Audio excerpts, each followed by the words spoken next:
Hello दोस्तों, हम सब के साथ ये दिक्कत आती है कि हम साल भर कोई किताब बहुत मेहनत करके पढ़ते हैं और उसके बाद जब हमारा एग्ज़ाम करीब में आता है तो हम वो सारी इन्फॉर्मेशन लगभग भूल चुके होते हैं। तो हम सोचते हैं यार इतना मेहनत से कुछ पढ़ने का आखिर फ़ायदा क्या रह गया, जब अंत में सब भूल ही जाना है तो लास्ट के एक ही महीने में ना पढ़ाई करो।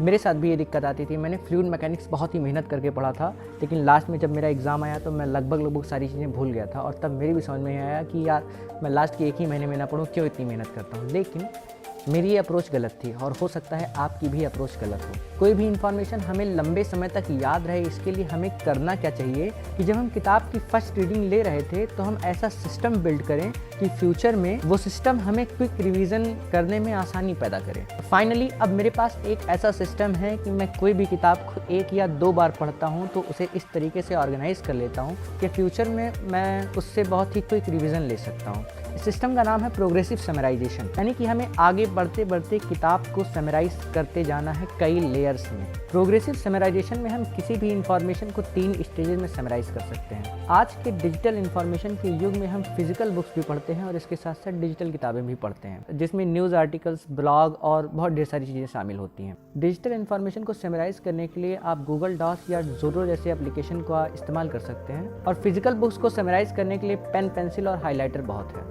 शुरू करते हैं लेवल 1 से, कि जिसमें हम सिर्फ ये आइडेंटिफाई कर रहे होते हैं कि कौन सा पैराग्राफ पढ़ने लायक है और कौन सा पैराग्राफ पढ़ने लायक भी नहीं है। डिजिटल इन्फॉर्मेशन का समराइजेशन करने के लिए बस आप उस पैराग्राफ को आइडेंटिफाई कीजिए, उस पैराग्राफ को कॉपी कीजिए और अपने डॉस पर पेस्ट कर दीजिए। इतना करने के बाद आपको अपने पहले लेसन या पहले पेज से वो जो चंक ऑफ इन्फॉर्मेशन है कि हाँ ये वाली मेन इन्फॉर्मेशन है, वो आपको मिल जाती है एक पैराग्राफ में। सेकेंड स्टेप में आपको उस पैराग्राफ में ये एनालाइज करना है कि हमें इस पैराग्राफ में जो मोस्ट इंपॉर्टेंट पार्ट है, मोस्ट इंपॉर्टेंट लाइन्स हैं, वो कौन सी हैं। आप जब उस पैराग्राफ या उस लाइन को आइडेंटिफाई कर लेते हैं तो आप उसे बोल्ड कर दीजिए। इससे क्या होगा कि आपको एक सेकंड लेयर ऑफ समराइजेशन मिल जाएगा। लेट्स से कि अगर आपको किसी पेज को पढ़ने में 2 मिनट लग रहा है तो आपको वही इन्फॉर्मेशन एनालाइज करने में 1 मिनट लगने वाले हैं। थर्ड लेयर ऑफ समराइजेशन में आप हाईलाइटर्स का इस्तेमाल कीजिए।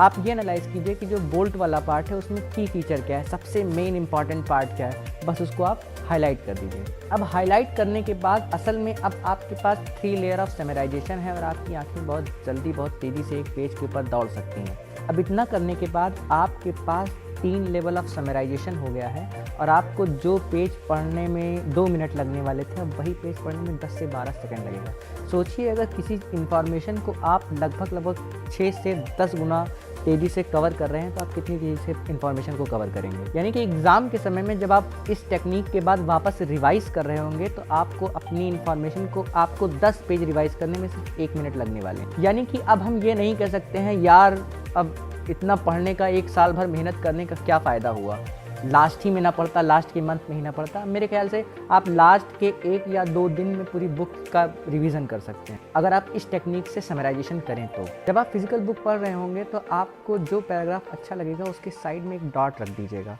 इससे आपको ये पता लग जाएगा कि हाँ ये वाला पैराग्राफ इंपॉर्टेंट है। सेकेंड लेवल ऑफ समराइजेशन में आप एक ब्रैकेट खींच सकते हैं जो 2 लाइन या 4 लाइन आपको पसंद आई है उस पैराग्राफ में। और थर्ड लेवल ऑफ समराइजेशन में आप एब्सोल्युटली हाईलाइटर का इस्तेमाल कर सकते हैं। इस तरीके से आपने अपनी फिजिकल बुक्स को 3 लेवल पर समराइज कर दिया है बिना कुछ बाहर लिखे हुए ही। 2021 के बाद से ही इस समराइजेशन में मैंने एक चौथा लेवल भी ऐड किया है। मैं जब बुक को इस तरीके से समराइज़ कर लेता हूँ तो बुक की एक स्केच नोट ज़रूर बनाता हूँ। पेज नोट फाइनलाइज हो जाने के बाद कुछ इस तरीके की दिखती है।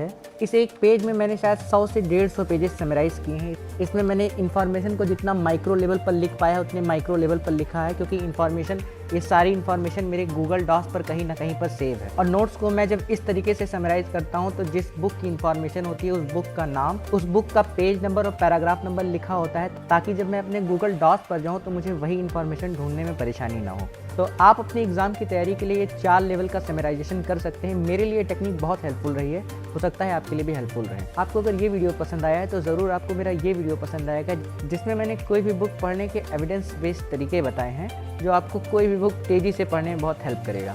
और अगर आप बुक पढ़ने के शौकीन हैं तो ज़रूर आपको यहाँ पर मेंशन मेरी बुक क्लब सीरीज़ पसंद आएगी। Thank you for watching my video.